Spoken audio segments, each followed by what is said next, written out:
గద్దరన్న బతికున్నప్పుడు ఎప్పుడో ఒక పాలి కనపడేవాడు. కానీ గద్దరన్న వెళ్ళిపోయిన తర్వాత రోజూ కనపడుతున్నాడు. గద్దరన్నను చూస్తే ఆయన జీవితం మా అందరి జీవితాన్ని మార్చివేసింది. పాటలు, ఆయన రాసిన పాటలను ప్రేరణతోటి పాటలు పాడాం. కానీ ఆయనలాగా జీవించడానికి ప్రయత్నం చేసేటప్పుడు గద్దరు మాకు ముందు వరుసలో నిలబడ్డాడు. మీరెవరేమనుకున్నా, ఎవరు ఇష్టం ఉన్నా, ఎవరు ఇష్టం లేకపోయినా, నేను చదివిన సాహిత్యంలో కానీ, నేను ఈ దేశాన్ని, ఈ ప్రపంచాన్ని ఎరిగిన తీరులో కానీ నాకిద్దరు మహానుభావులు అగుపడతారు.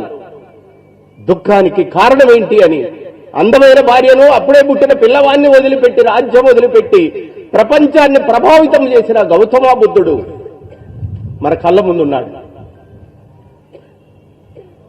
ఆ రోజుల్లోనే ఇంజనీరింగ్ చదివి బ్యాంకు ఉద్యోగం చేసి డబ్బులు సంపాదించుకునే వ్యవస్థలో ఉండి తన భార్యను వదిలిపెట్టుకొని, తన సూర్యమును వదిలిపెట్టి, చంద్రుడిని వదిలిపెట్టి, వెన్నెలను వదిలిపెట్టి దుఃఖ నిరోధానికి కారణం ఏంటని గద్దరన్న ఇంటి నుండి బయలుదేరారు. రోజు కూడా చిన్న అబద్ధం ఆడలేదు.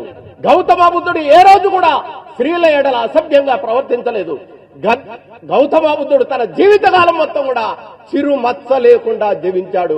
అందుకనే ఈరోజు ప్రపంచం మొత్తం కూడా గౌతమ బుద్ధుడిని కొనియాడుతుంది, విలువలకు ప్రతిరూపంగా చూస్తుంది.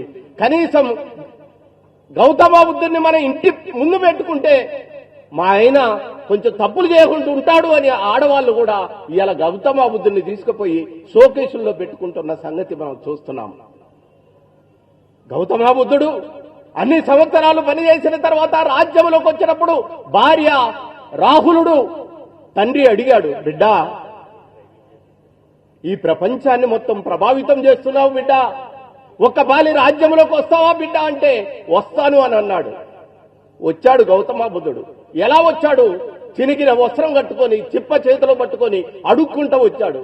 అప్పుడు తండ్రి బాధపడుతూ అన్నాడు, ఈ రాజ్యానికి రాజురా నువ్వు ఇలా వస్తావనుకుంటే ఈ రాజ్యంలోకి నువ్వు రావద్దని చెప్పేవాణ్ణి అని అన్నాడు. అంత నిఖచ్చి అయిన జీవితం గౌతమ బుద్ధుడు గలిపాడు.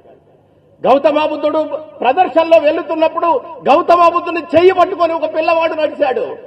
తర్వాత భార్యను అడిగాడు, అమ్మా, నా పిల్లవాడు ఏంటే నీ చిటికనేలు పట్టుకొని వచ్చిన రాహులుడనే పిల్లవాడు నువ్వు కన్నవాడే అని చెప్పింది భార్య. గద్దరు తన కుటుంబాన్ని వదిలి, పిల్లలను వదిలి, అడవులు, కొండలు, జలపాతాలు మొత్తం కూడా తిరిగాడు. చిన్న మచ్చ లేకుండా ఏ రోజు కూడా మత్తుకు గురి కాలేదు గద్దర్. ఏ రోజు కూడా చిన్న అబద్ధం ఆడలేదు గద్దర్. ఏ రోజు కూడా కళాకారులంటే షో ఉంటది, అనేక మంది వచ్చి ఫోటోలు తిరుగుతారు, రకరకాలుగా చేస్తా ఉంటారు. కానీ గద్దరన్న ఏ రోజు కూడా తన జీవిత కాలంలో స్త్రీలను తన చెల్లెళ్లలాగా చూశాడు కానీ ఇంకో రకంగా చూడలేదు. గద్దరు తను ఇక్కడికి హైదరాబాద్ వచ్చినప్పుడు లక్షలాది మంది ప్రజలు ఎదురొస్తే విమలక్క అడిగింది, వస్తున్న టైంలో తన గొంగడి పట్టుకొని ఒక పిల్లవాడు వచ్చాడు. నా కొడుకు ఏడు విమల అని అడిగితే, నీ చిటికన వేలు పట్టుకొని వచ్చేవాడు వాడే చంద్రం, వాడే నీ కొడుకు అని చెప్పింది. ఇలాంటి గొప్ప గౌతమ బుద్ధుని కన్నా ఈ నేల, ఈ తెలుగు ప్రజలు చాలా గొప్ప వాళ్ళు. గద్దరన్న జీవితం మమ్మల్ని అందరినీ ప్రభావితం చేసింది. గద్దరన్నలాగా జీవించడానికి ప్రయత్నం చేస్తాం, గద్దరన్నలాగా పాడుతాం, గద్దరన్నలాగా ఆడుతాం, గద్దరన్నలాగా చివరి శ్వాస వరకు కూడా పనిచేయటానికి మేము ముందుకొస్తాం. అలే స్ఫూర్తిని ప్రతి కవి, కళాకారుడు తీసుకోవాలని తెలియజేస్తూ, గద్దరన్న నా మీద ఆయన పాటలు, నా పాటలు పెనవేసుకొని అద్భుతమైన పాటలున్నాయి. కానీ ఇది వేదిక కాదు. మనకు చరిత్రలో ఇద్దరే వ్యక్తులు అగుపడతారు, ముగ్గురు వ్యక్తులు అగుపడతారు. నెంబర్ 1 గౌతమ బుద్ధుడు, నెంబర్ 2 బాబాసాహెబ్ అంబేద్కర్, నెంబర్ 3 గద్దరన్న.